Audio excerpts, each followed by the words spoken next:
গংগাৰ পৰশে পছে মনত চুমৰিল বশিষ্ঠৰ পাপ যেন মন জানিল ৰাসৰ ভাৱ গুচি গৃহ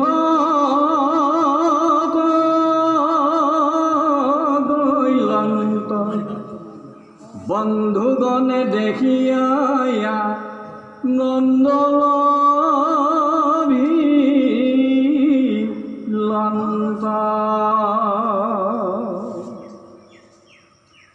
এৰামে মৈথুনক লাগি ৰাজা উদম কৰিল ব্ৰাহ্মণীৰ সাপজনী ভাৰ যাহাক দিল আৰমখাহি কাল হন্তে ৰাজা স্ত্ৰী সংগ কবেৰি পুত্ৰক ভৈলো বুলি ৰৈলা দুখ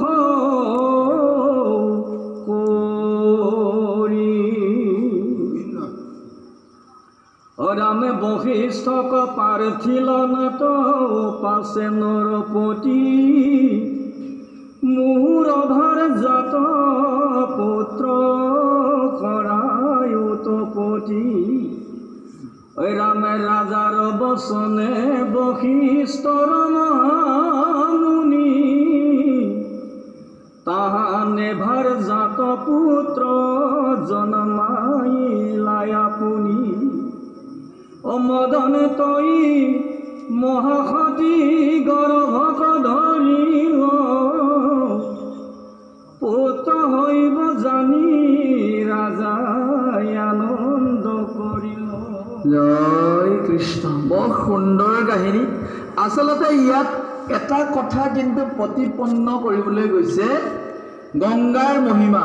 কাহিনীটো দিছে হয়, ইতিমধ্যে আগৰ খণ্ডত কি হৈ গৈছে, ভগীৰথে তেওঁৰ পূৰ্বপুৰুষসকলক উদ্ধাৰৰ বাবে গংগা বোৱাই আনিছে আৰু ইয়াতো সৌদাস ৰজাক গংগাৰ স্পৰ্শত পবিত্ৰ কৰাৰ ইংগিত বহন কৰি গৈছে। আচলতে চেপে চেপে পদবোৰ থাকি যায়, আমি সেইটো গুৰুত্বই নিদিওঁ। চাব দেই, ইয়াতে উল্লেখ কৰিছে গংগাৰ পৰশে পাছে মনত স্মৰিল বশিষ্ঠৰ সাপ যেন মনত জানিল। এই 12 বছৰ পিছত সৌদাস ৰজাৰ কিবা কাৰণত গংগা স্নান হৈ গ'ল। গংগাই কি কৰিব যে পাপীবোৰৰ পাপবোৰ নিজে ধুই নিজে ল'ব। ভগীৰথক কৈছিল মই যাম, কিন্তু এটা কথা সাৱধান, চব পাপীয়েতো মোৰ তাতে গা ধুব, পাপবোৰ মোক গোট খাই থাকিব, তেতিয়া মোক কি গতি হ'ব তুমি উপায় দিব লাগিব, তেহে যাম। তেতিয়া ভগীৰথে কৈছে হে মা তুমি চিন্তা কৰিবই নালাগে, এজন ভকতে ভগৱন্তৰ চৰণ চিন্তা কৰি তেওঁৰ নাম গুণ লৈ নিজেই পবিত্ৰ। তথাপিও পবিত্ৰভাৱেৰে যেতিয়া তোমাৰ স্নান কৰিব, কোটি কোটি পাপীয়ে ধুই থৈ যোৱা পাপবোৰ এজন ভকতৰ স্পৰ্শত নাইকিয়া হ'ব, তুমি পবিত্ৰ হ'ব। চাওক ভকতৰ কিমান পাৱাৰ, আপোনালোকৰ মহান মহান শক্তি। আপোনালোকক দেখিলে মানুহে সেৱা কৰে, ভক্তিৰে ধূপ ধূনা লগাই শ্ৰদ্ধা কৰে, তে আপোনালোকৰ স্তৰটোৱে বেলেগ হৈ আছে। আপোনালোকে বেলেগলৈ টানি নাথাকিব। আচ্ছা, নিজৰ নিজৰ পন্থাবোৰ ঠিকে ঠিকে ৰাখক। ভাৰতবৰ্ষ এখন বৈদিক দেশৰ মানুহ, ভাৰতবৰ্ষক বুলি ক'লে বেদ লাগিবই, বেদক অতিক্ৰম কৰি যাব পৰা ক্ষমতা আমাৰ সকলোৰে আছামৰ আছে। হেজাম হৈছে পৰম বিৰক্ত যিটো, সেইজনৰ কাৰণে না অবিৰক্ত ভকতৰ বেদ লংঘিবাৰৰ বিষয়ে ইয়াক জানিবা নিশ্চয়। পৰম বিৰক্ত যিটো কৃষ্ণত ভকত বোলে তাৰ একো নাইকিয়া নিৰ্ণয়। আপুনি যদি কৃষ্ণৰ একান্ত ভকত, কৃষ্ণৰ লগতে সদায় কথোপকথনত ব্যস্ত, কৃষ্ণৰ নিৰ্দেশতে যদি জীৱন যাপন, তেতিয়া বেদৰ নিয়ম উলংঘা কৰিলে আপোনাৰ একো অসুবিধা নাই। কিন্তু যদি আপুনি পৰম বিৰক্ত হ'ব পৰা নাই, বেদপন্থা আপুনি নেৰিব, থাকি যাব, অসুবিধা একো নাই। অতি সুন্দৰভাৱে উল্লেখ কৰিছে যে গংগাৰ স্পৰ্শত কি হৈ গ'ল, তেওঁৰ স্মৰণটো আহি গ'ল। সেইটোৱে কি বুজাইছে যে এই নৱম স্কন্ধত সূৰ্য বংশক উদ্ধাৰৰ বাবে গংগাদেৱী আচলতে বৈকুণ্ঠৰ পৰা আহিছে। কেতিয়া আহিছে জানেনে? যে যেতিয়াই বলিক 3 খোজ মাটি দিছিল, তেতিয়াই প্ৰভু ভগৱানে এখন পাও ওপৰলৈ যে গৈছিল, তেতিয়াই গংগা নেমি যায়। ক'ত থৈছিল? কমণ্ডলত থৈছিল, ব্ৰহ্মাই ব্ৰহ্মলোকত ৰাখি থৈছিল। আৰু পিছত জনকল্যাণৰ বাবে গংগা পৃথিৱীলৈ আহিব লাগিব, সগৰৰ বংশধৰৰ উদ্ধাৰৰ নিমিত্তে আহি গ'ল। আকৌ ইয়াতো এই সৌদাসতো দেখাইছে গংগাৰ স্মৰণত সৌদাসৰ আগৰ কথাবোৰ মনত পৰিল, গুৰুৰ অভিশাপবোৰ মনত পৰি গ'ল, আৰু অতি সুন্দৰভাৱে তেওঁ নিজৰ ভাৰ্যাৰ ওচৰলৈ গৈছিল পুত্ৰৰ বাবে। কিন্তু পুত্ৰই কৈছে নাই নাই নাই, পত্নীয়ে কৈছে যে এইটো কাম নহ'ব, কিহৰ কাৰণে? আপুনি অভিশপ্ত। সেই যে ব্ৰাহ্মণীজনী অভিশাপ দিছে, মোক যিটো অৱস্থাত তুমি বিশ্বাস কৰাই দিলা, সেই অৱস্থালৈ তুমি গ'লেই মৃত্যু হ'বা। এই আমাৰ পাণ্ডুৰ নিচিনা কাহিনী। পাণ্ডু কাহিনী যিয়ে জানে, সৌদাসৰো একেটাই। উপায় নাপায় তেওঁ গুৰুক অৰ্পণ কৰিলে, প্ৰভু মোক পুত্ৰ লাগে, আপুনি উপায় দিয়ক। গুৰুৱে উপায় দিলে। ইতিমধ্যে তেওঁৰ পত্নী গৰ্ভৱতী হৈছে। ৰজা আনন্দিত যে তেওঁৰ পুত্ৰ সন্তান পাব বুলি উল্লেখ কৰিছে। ৰাজাৰ বচনে বশিষ্ঠ মহামুনি, তাহানে ভাৰ্যাত পুত্ৰ জন্মাইলা আপুনি। সেই কিছুমান নিয়ম থাকিব, আমি সেই নিয়মৰ উৰ্ধত শাস্ত্ৰত দিয়া আছে, আমি বিশ্বাস কৰিছোঁ। ব্যাসেও সেইদৰে মহাভাৰতত বংশবৃদ্ধি আগবঢ়াই নিছিল, সেয়াত আমাক ক'ব লগা নাই, আমি সিমানখিনিলৈ নাযাওঁ শাস্ত্ৰৰ কথা যিহেতু। কিন্তু তেওঁ গম পাই গ'ল তেওঁৰ পত্নী গৰ্ভৱতী হৈছে। কৈছে মদয়ন্তী মহাসতী গৰ্ভক ধৰিল, পুত্ৰ হৈব জানি ৰাজা আনন্দ কৰিল। কিন্তু পুত্ৰ হ'ল নে নাই, কাহিনীহে আমাক ক'ব। আহক পদবন্ধে আমি শ্ৰৱণ কৰিছোঁ। জয় কৃষ্ণ। আমি পাইছিলোঁ যে কলা আৰু মাৰুষীৰ সংযোগত 2 পুত্ৰ আৰু 1 কন্যা পূৰ্ণিমাৰ জন্ম হৈছে। পূৰ্ণিমাৰ কন্যা দেৱকুল্লা, জন্মতে গংগা আছে। এই কাহিনীটো এইটো যে বামন অৱতাৰ ভগৱন্তৰ যেতিয়া পদ লাগি পেলাই যি গংগা উৎপত্তি হ'ল, এই দেৱকুল্লা যে গংগা পূৰ্বজন্মত গংগা আছিলে, এই দুটাৰ মাজত পাৰ্থক্য। আপুনি বৰ সুন্দৰভাৱে মনোবংশৰ কথাখিনি আগবঢ়াই আনিছে। এতিয়া চাব যে পৃথিৱী, আপোনাৰ লগত আপোনাক জানিবৰ কাৰণে মই অলপ সংযোগ এটা কৰিছোঁ। বৰাহ অৱতাৰত পৃথিৱীৰ লগত সংস্পৰ্শ হৈ আই বসুমতী ৰজস্বলা অৱস্থাতে গৰ্ভৱতী হৈছিল, নৰকৰ জন্ম হৈছিল। সেই বসুমতীখন পৃথিৱীত আছেই, কিন্তু সত্যভামা আকৌ বসুমতী অংশে আহিল। সেই দেৱকুল্লা, সেই গংগা সেই অংশতে আছেই। আৰু এই তাৰমানে প্ৰভু ভগৱন্তৰ লীলাবোৰ এনেকুৱা, তেওঁ শক্তিবোৰ বিকাৰ বুলি এটা শব্দ পাব আপোনালোকে। পৰম পুৰুষৰ বিকাৰ নাই, প্ৰকৃতিৰ বিকাৰ আছে। দেৱকুল্লা অংশৰ সেই গংগা, আৰু এই ভাগীৰথীও গংগাই, তো অংশে অংশে। কিন্তু সময়টো যদি আমি ভালকৈ চাব যাওঁ, তেতিয়া আকৌ কল্পলৈ যাব লাগিব। কোনটো কল্পত কথা বা কৈছে বুজিব পাৰিছেনে? প্ৰভু ভগৱন্তক এটা কথাই জানিব, প্ৰকৃতিৰ বিকাৰ আছে। বিকাৰ মানে কি জানে? পৰিৱৰ্তন, ৰূপান্তৰ। ইয়াক কোৱা হৈছে এক্সটেনশ্যন, বৃদ্ধি। কিন্তু পৰম পুৰুষৰ বৃদ্ধিও নাই, ক্ষয়ো নাই, অব্যয়, অক্ষয় বুলি কৈ আছে। গতিকে জানো সেই আপুনি কোৱা কথাটোৰে, এইটো 4ৰ্থ স্কন্ধৰ কথা, যে 4ৰ্থ স্কন্ধত মনু বংশ আগবাঢ়োতে দেৱকুল্লা গংগাৰ লগত জড়িত। আৰু এই গংগাও বৈকুণ্ঠতে আছিল। কলিযুগত, কলিযুগ বুলি নহয়, যে ভগীৰথৰ বংশৰ খগৰ বংশক উদ্ধাৰৰ লগতে সমগ্ৰ মানৱ জাতিৰ কল্যাণৰ বাবে, কলিক লোকত তৰণৰ বাবে আহিছে। আনহে নালাগে। ত্ৰিবেণী সংগমত বোলে থিয় হ'লেই সমস্ত পাপ নাশ হয়, ভাগৱতত লিখা আছে কোনোবা জেগাত। চব কথা মনত নৰয় কাৰণে ধৰি লওক পাহৰিছোঁ। এই যে পাৱনী গংগা আহিল, সেই গংগাৰ লগতে একেই জড়িত। এতিয়া একেতে চাব, তাতে নৰনাৰায়ণৰ জন্ম হৈছে সেইটো ফালতে, আকৌ অৰ্জুন কৃষ্ণ অহা নাই জানো? এইবিলাক এটা স্বয়ম্ভু মনুৰ বংশৰ স্থান। কৃষ্ণ ঐ ৰাম সতম চৰণে গৰ্ভ ধৰি লন্ত তথাপি তনয়তান উৎপত্তি নুহন্ত ৰামে বশিষ্ঠে দেখিয়া শিলা খণ্ডক ধৰিয়া ৰামে তাহাৰ নগৰ ভট তাৰি ললে তদল দিয়া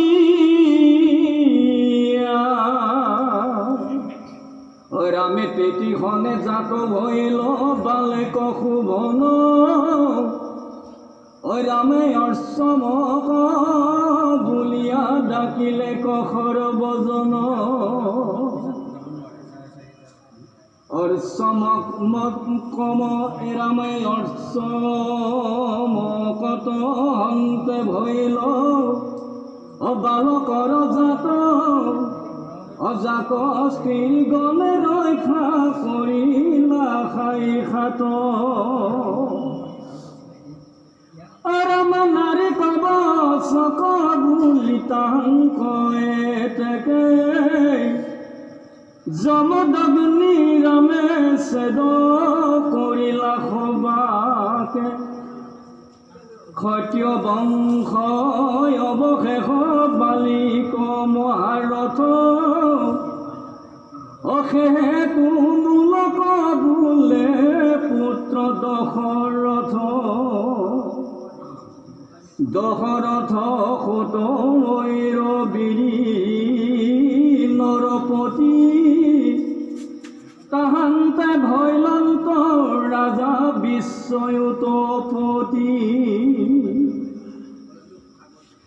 ৰাজা বিশ্ব তনয় শতাংগ মহামতী তাহাৰ মহিমা কহো শুনিও নিৰপতি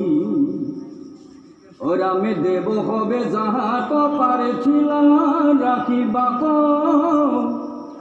স্বৰ্গক নিলে হবে শতাংগ ৰাজাক যুদ্ধে যিনি দৈতক বধিলা মহাশয় শতাংগ সমান বীৰ নাহি কে দুৰ্জন তাহান বীৰ কম দেখি হবে দেৱছয় ধন্য মহাৰাজা বুলি হবে প্ৰশংস ৰামে তোমাৰ সমান বীৰ কেহু নাহি কয় বৰ লোৱা মহাৰাজা বোলে দেৱছয় ৰাজায়ে বুলন্ত শুনি উক দেৱলোক ৰামে কতো দিন মোৰ আয়ু শীঘ্ৰে জয় কৃষ্ণ। অতি সুন্দৰকৈ আমাৰ চিনাকি শতাংগলৈকে লৈ গ'লে হয়নে? আচলতে বংশলতা আমি যিমানবোৰ পঢ়ি আছোঁ প্ৰভুজনে যিখিনি ব্যাখ্যা কৰি লৈ গ'লে সৰু দাসৰৰ পৰা আচলতে বংশলতাটো কেনেকৈ আহিছে আমাক তাকে জনাইছে। সৰু দাসে নিজাববীয়াকৈ বীৰ্য প্ৰদান কৰিব পৰা নাছিল। কাৰ জৰিয়তে আহিল? তেওঁ গুৰুৰ বীৰ্যৰ পৰা আহিল, বশিষ্ঠ বীৰ্যৰ পৰা আহিল। যদি এটা কাণ্ড ঘটিল 7 বছৰলৈকে কিন্তু গৰ্ভ ধৰি আছে, জন্মই হোৱা নাই। তেতিয়া কি কৰিল? তাত বৰ ডাঙৰ কথা দিছে। 7ম বৎসৰ মানে গৰ্ভ ধৰিল অন্ত তথাপি তনয়তন উৎপত্তি নুহন্ত। যেতিয়া জন্ম হোৱা নাই শিল এটুকুৰা লৈ গৰ্ভত কিন্তু কি কৰিছে? মাৰি দিছে। লিখিছে বশিষ্ঠে দেখিয়া শিলা খণ্ডক ধৰিয়া তাহান গৰ্ভত তাৰিলন্ত বল দিয়া। যেতিয়া গৰ্ভত খুন্দ মাৰি দিছে তেতিয়া কিন্তু এটা সুন্দৰ ল'ৰাৰ জন্ম হৈছে, অস্মক বুলি কোৱা হৈছে। সেই অস্মকৰ পৰাই বংশলতা আগবাঢ়ি আহি দশৰথ লাইনলৈ সূৰ্য বংশ। এইটো যে বংশ আগবঢ়াই আনিছে নৱম স্কন্ধত সূৰ্য বংশ। এটা জানিবলগীয়া কথা, এই পৃথিৱীখনত তিনিটা বংশই বিশেষভাৱে চলি আছে, যিকেইটা দেৱতা আমি দেখা পাই আছোঁ। সূৰ্যক দেখা পাইছোঁ, সূৰ্যৰ বংশ এটা, ৰামচন্দ্ৰৰ বংশ আহিল, ৰামৰ কথা আছে একেবাৰে আৰু তেতা যুগৰ। চন্দ্ৰ বংশৰ পৰা এটা বংশ সুন্দৰভাৱে আগবঢ়াই নিব যদুমণিলৈকে, আৰু এটা কি স্বয়ম্ভু মনু। এওঁলোকৰ গোটেই কেইজন হিমালয়তে বাস কৰি আছে। যেতিয়া কাটি মাৰি সভাকো কৰিব বন্দামাৰ, সেই তিনিজন দেৱ, এজন দেৱাপী আৰু এজন মৰু, সকলোৱে আহি পুনৰ বংশ বিস্তাৰ কৰিব সত্য যুগৰ বাবে। এইটো বৰ ডাঙৰ পৰিক্ৰমা প্ৰভু, যদি ভালদৰে আপুনি অধ্যয়ন নকৰে পৰিক্ৰমাটো আপুনি মনত ৰাখিব নোৱাৰিব। দ্বাদশ স্কন্ধ দি থৈছে। এইখিনি কথা যদি আপুনি অকণমান আগলৈ চায়, বৈষ্ণৱ মালাটো সুন্দৰকৈ এই ভাগৱতখন কেনেকৈ আহিল, আদি নিৰঞ্জনৰ পৰা অনাদি, অনাদিৰ পৰা অনন্ত, এনেকৈ যদি আপুনি চায় তাতে পাব আপুনি সূৰ্য নাৰায়ণৰ কথা পাব। আচলতে সূৰ্যটোৰ এনেকুৱা মহাশক্তি, তাক কেন্দ্ৰ কৰি বিজ্ঞানেও প্ৰমাণ কৰিছে, গোটেই সৌৰজগত চলিছে আৰু মানুহবিলাকৰ আয়ুসবিলাকো তাৰ লগত জড়িত হৈ আছে। আহি গৈ গৈ কি কৰিলে, শতাংগ ৰজা, শতাংগ নিপতিৰ ক্ষেত্ৰত উল্লেখ কৰিছে কি বুলি, যে দেৱসমে যাহাক পাৰ্থিলে ৰাখিবাক, স্বৰ্গক নীলকে সবে শতাংগ ৰজাক। এই যে হেৰি কৌচত থকা স তৈবেত্ত মধুনীয় তৈবেত্ত তাত আকা ব্যংগ শতাংগ ৰজা। এইখিনি এটা আটাইতকৈ ডাঙৰ কথা জানিবলগীয়া, দেৱতাসকলে পৃথিৱীৰ ৰজাজনক স্বৰ্গলৈ নিছে। তাৰমানে স্বৰ্গ আৰু পৃথিৱীৰ মাজত অহা যোৱা ব্যৱস্থা আছিল, জানিবলগীয়া কথা। আৰু ৰাৱণেও কি কৰিছিল, স্বৰ্গলৈ যোৱা সোণৰ জখলা এডাল বনাম বুলি ভাবিছিল, কিন্তু এলাহতে কি কালি কৰিম কালি কৰিম কালি কৰিম বুলি কওঁতে হৈ নুঠিল। কিন্তু কলি যুগত এই দ্বাৰ অৱৰুদ্ধ হৈ আছে, জানিবলগীয়া কথা। কৈছে শতাংগক নিয়াৰ পিছত কি কৈছে, যুদ্ধে যিনি দৈত্যক বধিলা মহা হয়, শতাংগ সমান বীৰ নাহিকে দুৰ্জয়। সূৰ্য বংশৰ এই শতাংগ ৰজা ইমান দুৰ্জয় আছিল যে অসুৰৰ উৎপাতত থাকিব নোৱাৰে, দেৱতাসকলে শতাংগক নিব লগা হৈছে। আৰু সেই শতাংগক এইকাৰণেই সেনাপতিৰ পদত অভিষিক্ত কৰিব লগা হৈছে, কাৰণ ইতিমধ্যে কাৰ্তিকৰ জন্ম হোৱা নাই। কাৰ্তিক যেতিয়া ডাঙৰ হ'ব, জন্ম হ'ব, তেতিয়া কাৰ্তিকে যেতিয়া ভাৰ ল'ব পৰা হ'ব দেৱতাসকলৰ, তেতিয়া তেওঁক বিদায় দিব। অতি সুন্দৰভাৱে চমুকৈ আগবাঢ়িছে। তাহান বিক্ৰম দেখি সবে দেৱ চাই, ধন্য মহাৰাজা বুলি সবে প্ৰশংসায়, সকলোৱে তেওঁক প্ৰশংসা কৰিছে। তোমাৰ অসমান বীৰ নোহে নাহি কেহু নহি কয়, বৰলোৱা মহাৰাজ বোলে দেৱচয়। সেই শতাংগ ৰজাৰ বীৰত্বত, শতাংগ ৰজাই যি তেওঁলোকক প্ৰতিৰক্ষা দিলে, তাৰ কাৰণে সন্তুষ্ট হৈ বৰ দিব বিচাৰিছে স্বয়ং দেৱতাসকলে। আৰু আমি পূজা পাৰ্বণ কিয় কৰিছোঁ, দেৱতাসকলৰ পৰা আশীৰ্বাদ পাবলৈ। চাব গ'লে দেৱতাসকলক ভাগে ভাগে যদিও আশীৰ্বাদ বিচাৰিছোঁ, দেৱতাসকলৰ অধিপতি কোন আছে, কৃষ্ণ। সেইকাৰণে ভাগৱতৰ মূল তত্ত্ব যদি মূলত আমি কথাবোৰ জনাওঁ, মূলত পানী দিওঁ, গছজোপা ডাঙৰ দীঘল হোৱাৰ দৰে কৃষ্ণ ভক্তিটোক সৰ্বশ্ৰেষ্ঠ কৰি তুলিছে। ভাগৱতে বিভিন্ন কাহিনী আগবাঢ়িছে। আচলতে 4 শ্লোকতহে ভাগৱত দিছে। যদি আপোনালোকে মূল খুচৰিব যায়, 4 শ্লোকত দিছে। ব্ৰহ্মা আগত কৃষ্ণই দি আছে জ্ঞান বিজ্ঞান তদং ৰহস্যত, যে হে ব্ৰহ্মা, এই পৃথিৱীখন নথকাৰ আগত মই আছিলোঁ, মোৰ বাহিৰে কোনো নাছিল। সেইকাৰণে মোৰ গুণানুকীৰ্তন শ্ৰৱণ কীৰ্তন কৰাই সাধুৰ সংগত মূল উদ্দেশ্য। তাৰ পিছতে তেওঁলোকে সাধাৰণ মানুহে বুজি নাপায় কাৰণে আগবঢ়াই আনিছে জাতি ক্ৰিয়া গুণ দৈৱ মায়া তৰণ জীৱ, ভাগে ভাগে দ্বাদশ স্কন্ধ হৈছে। দ্বাদশ স্কন্ধতে আমাৰ এটাই লাভ হৈছে, কাহিনীৰ মাধ্যমেৰে ভাগৱত শ্ৰৱণ কৰি আত্মাৰ উপলব্ধি। এতিয়া শতাংগৰ কথাটো পঢ়িলোঁ আমি কি পাম, শতাংগ যেনেকৈ ৰজা আছিলে, কিন্তু শতাংগ ৰজাৰ এটা আদৰ্শ আছে। শতাংগ ৰজাক স্বৰ্গলৈ যোৱাৰ পিছত তেওঁক দেৱতাসকলে স্বয়ং বৰ দিব খুজিছে।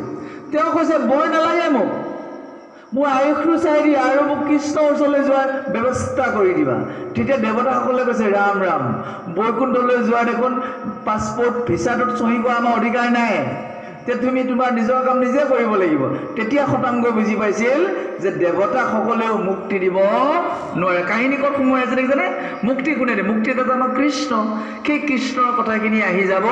আহক অতি সুন্দৰভাৱে পদচন্দত বৰ লালিত ভাৱেৰে আগবঢ়াইছে অনুবাদ প্ৰভুজনৰ মিঠা কণ্ঠৰে আমি শ্ৰৱণ কৰোঁ। জয় কৃষ্ণ। কিবা এটা প্ৰশ্ন আহিছে?